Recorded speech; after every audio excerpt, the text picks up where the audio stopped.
Welcome to the first episode of What's on My Mind.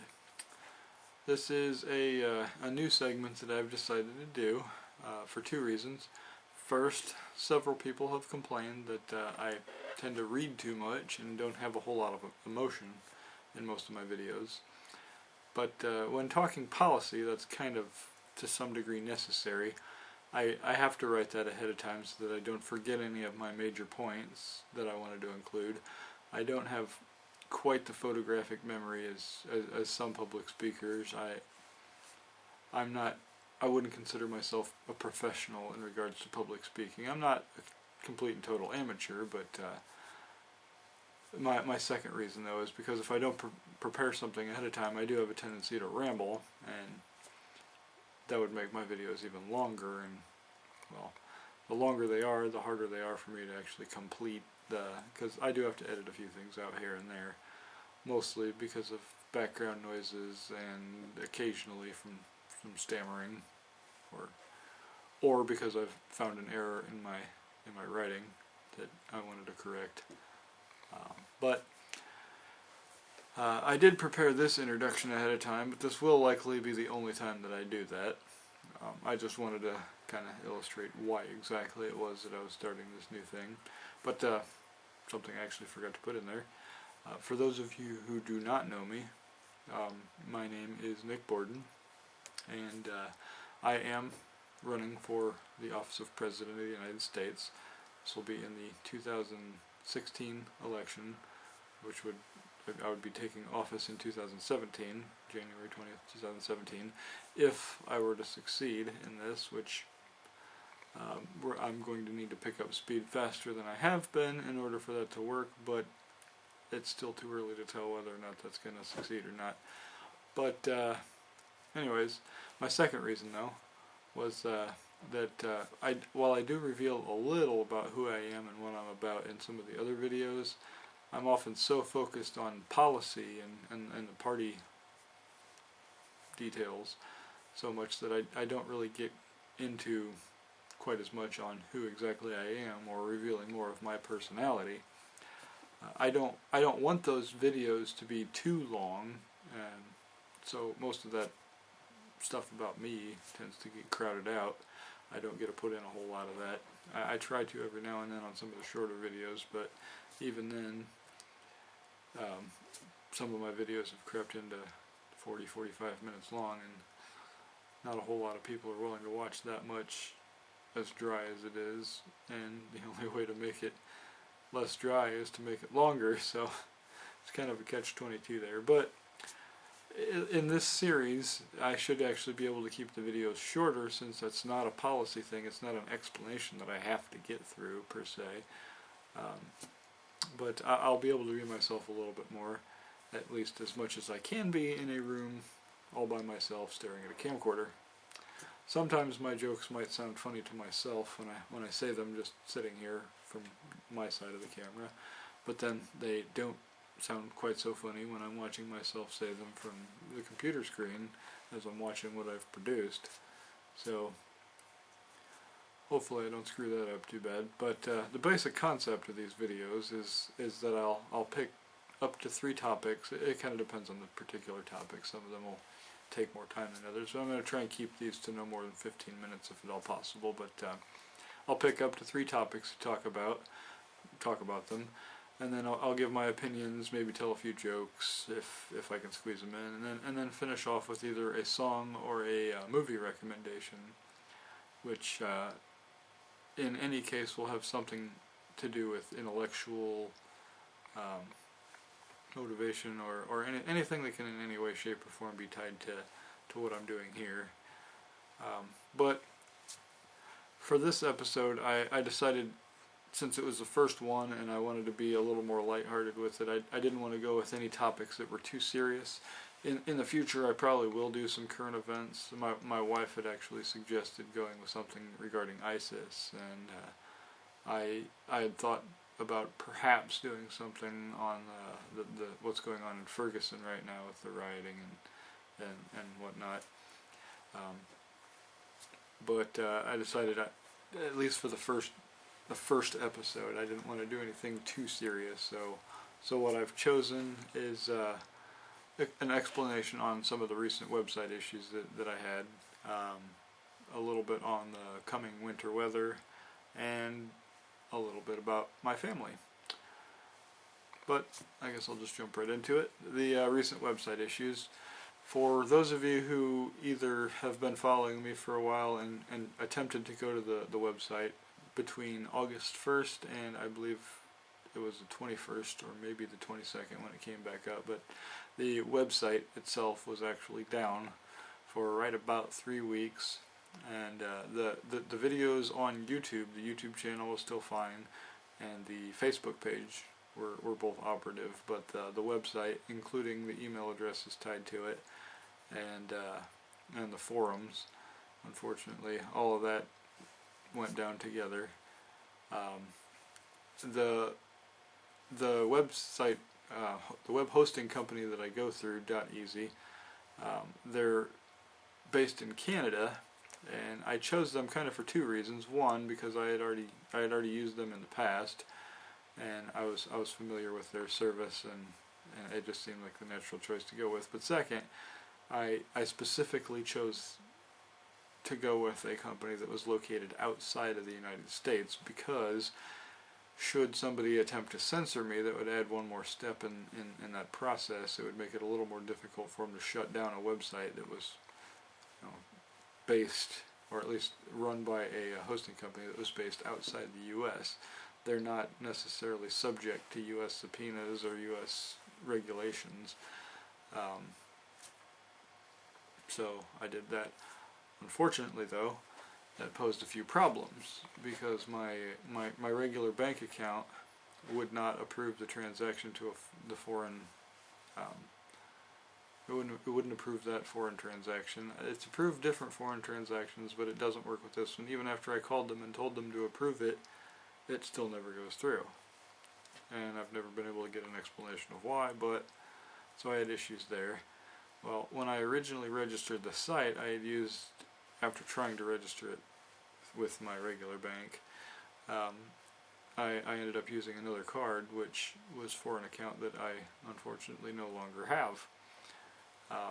The card had expired.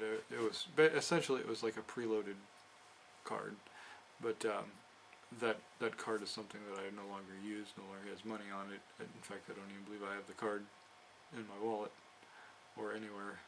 I probably threw it away, cut it up and threw it away. But so I couldn't use that anymore, and since that was the card they had on file, they attempted to charge the renewal fee to that card. Well, when I registered the site, I registered it on August the 31st, and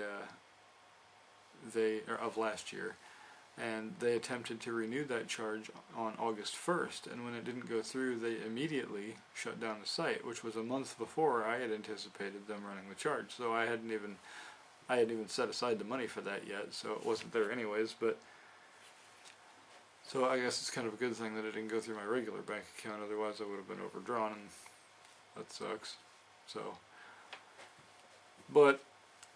So funding was to some degree an issue, as some people had asked, and I even had a few people who, either through the Facebook or just through posts on comments on the YouTube videos, and said something about possibly helping get the website back up and running. And I do appreciate those offers, but this is something that I kind of committed myself to doing entirely myself, and somewhere down the road, if someone else had to take over, you know, running the Anonymous Party website, since it's not just about me, I wouldn't have a problem with that, so long as it's not something that donations are really raised for, you know what I mean. But once I actually had the money again, I had to go about trying to find another card that would actually go through, and anytime I tried a card, because I have a credit card in my wallet, and before I even tried that though, I tried using a prepaid card, one of those like gift card things that you can get at Walmart or Kmart or wherever, usually somewhere around the cash register, but they're like prepaid Visas or MasterCards or whatever. Well, I found one that said that it had a 2% transaction fee for foreign transactions, and I was like, well, that's fine. It cost me a few dollars extra, but as long as it'll approve the transaction, I'm good, right? Nope, wouldn't approve it. Called them, that wouldn't go through either.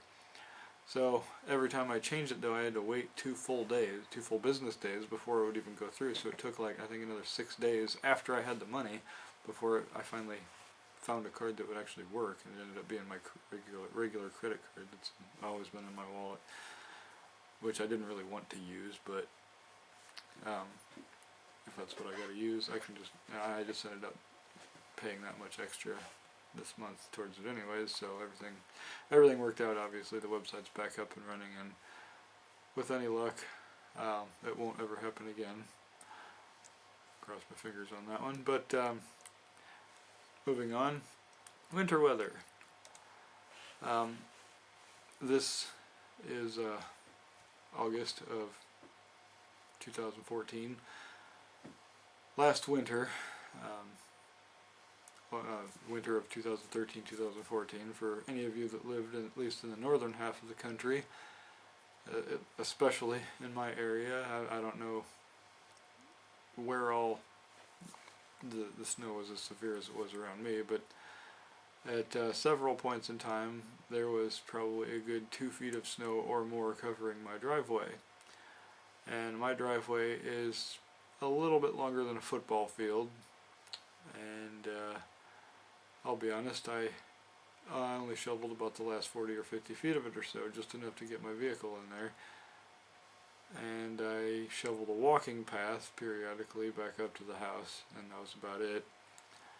And that was about all I tried to keep up with, because the snow just kept coming and coming and coming so much. It was just awful. But from what the almanacs and everybody else is predicting, this winter is supposed to be very similar.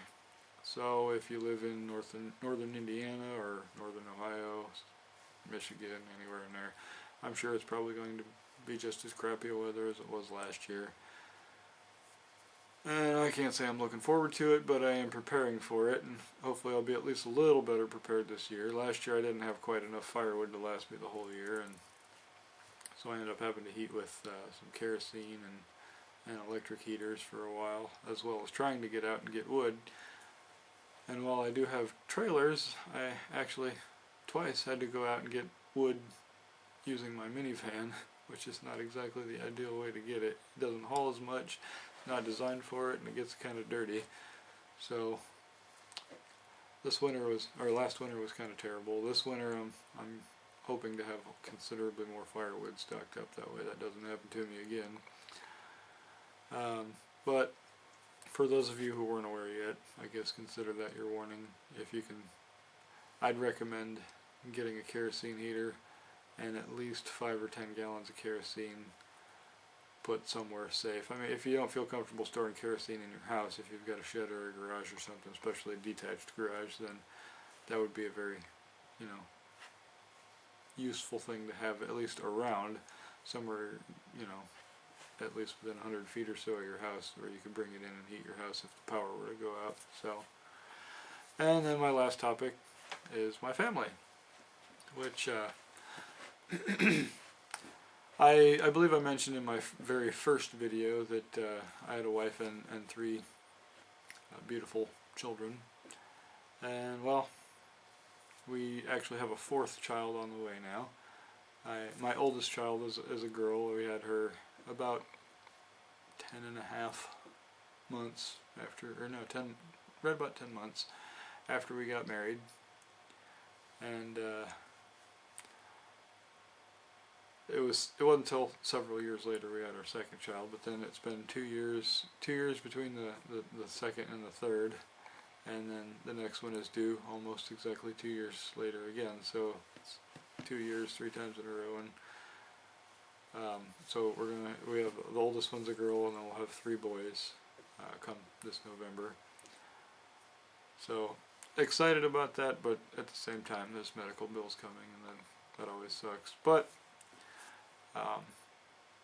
with 3 boys, I'm sure in a decade or so I will probably spend more on food than on any other thing in my entire budget.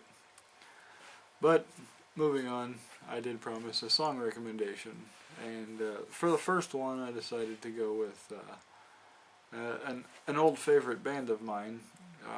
When I was in high school, my best friend loved a particular band, and I didn't quite catch on to them until a little bit later. But this band started in 1996, I believe, or at least started to get big in 1996, and they continued on until 2004 when they broke up, which was very disappointing because I hadn't really gotten into them all that much before then, and I actually got my wife one of their albums for the first birthday she had after we started dating, which was like only a few weeks after we started dating, but I got her one of their albums, and it's probably actually my favorite one of their albums.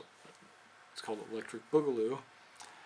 The name of the band is Five Iron Frenzy. The reason I picked them, though, is because just over a week ago, I actually discovered that they just got back together last year. I had no idea until recently. In fact, we found a video of theirs on YouTube for a song, and I've found it odd that I had never heard that song before because I'd known they'd broken up, and I was like, I thought I had heard all their songs. Well, we watched the video, and I was like, that was actually pretty good. I can't believe I haven't heard that one before.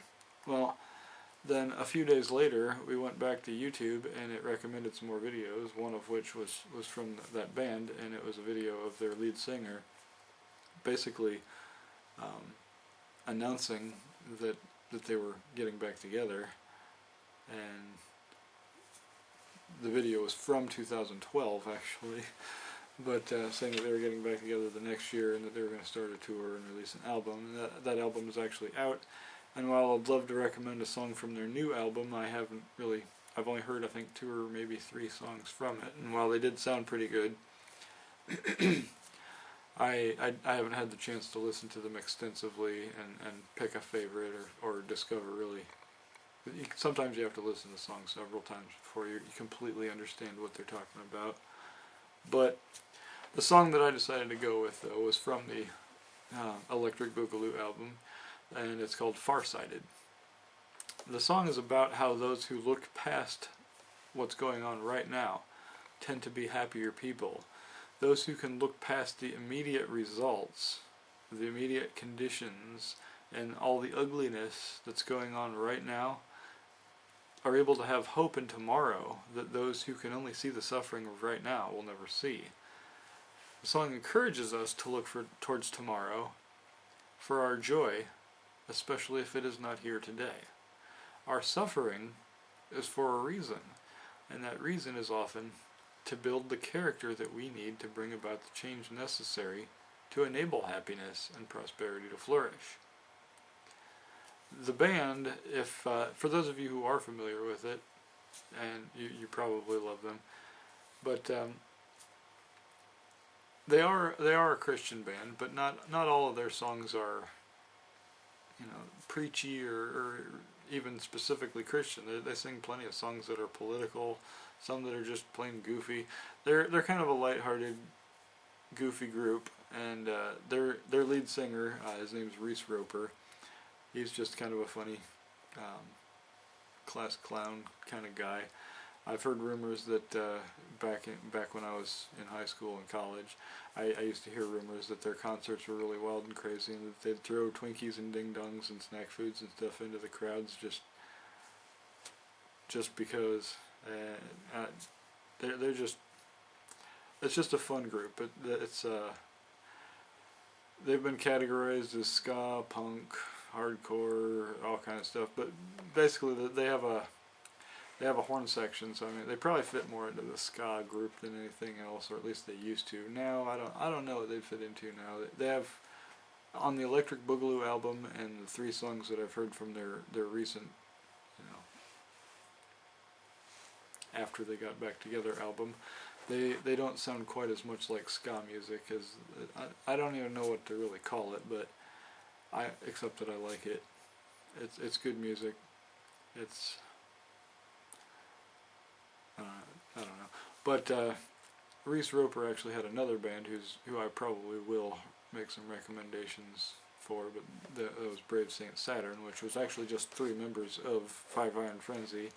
This Five Iron Frenzy actually was 8 people, or 8. yeah, 8 people. Brave St. Saturn was 3 of those people in another group doing a almost entirely different style of music altogether, but it was a more serious project, and I actually like there's a lot more political stuff, more things that actually pertain to what's going on. So I'm sure in the future, at least 1 or 2 of my recommendations will come from that band as well. But yeah, that's my recommendation, and I guess that pretty much sums it up for this first episode of What's on My Mind. But just